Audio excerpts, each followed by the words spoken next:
record of beheadings and stonings, which received zero coverage from 16 Minutes team in Iridia.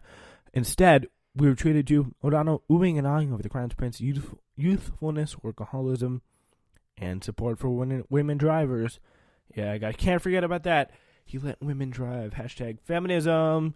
This is great stuff. Like, get with it. The rest of the country is literally been having women drive since cars were invented. So not much of a fun thing. Yeah. The interview itself kind of consisted of one softball question after another. What's been your biggest challenge? What'd you learn from your father? Stuff like that. Stuff like really, really hard stuff. So in the spirit of constructive criticism, an attempt to try to push back on the U.S. media's bizarre love affair, here are some tougher questions that I could ask him. We'll do only 3 here. How about that?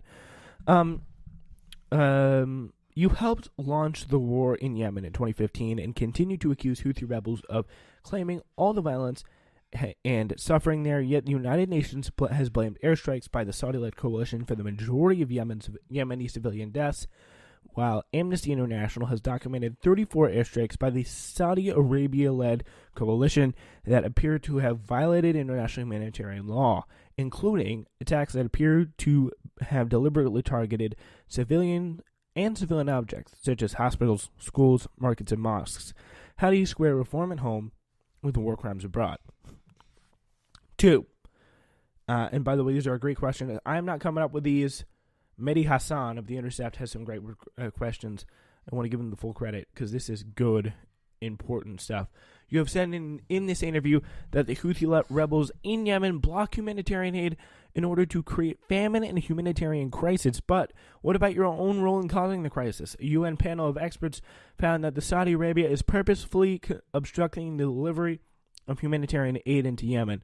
It is not a moral outrage for one of the richest countries. Is it not a moral outrage for one of the richest countries in the Middle East to be starving the poorest country in the Middle East? I mean, what are we doing? Yeah, so congratulations on lifting the Saudi ban on women drivers. You did a good job. But when will you be abolishing the death penalty for blasphemy, sorcery, adultery, and homosexuality? Isn't it true that more people have been beheaded by your government than by the Islamic State? Booyah! Dab on the haters right there. Like, that is how you ask someone a question. Literally. That is a excellent work. If by Mehdi Hassan of The Intercept to put those questions together. But the point is, like, I know that's what we need to do. And you just really do not see anyone doing that in today's day and age. And that's where journalism is. We can't afford to have these cheerleaders. Such an important time in the country. We are trying to literally put a stop to this. This is what we need to put a stop to right now. This destruction of Yemen. And only our government or journalists can really hold the politicians' feet to fire in order to get that done. All right, that's our show. We will see you guys tomorrow.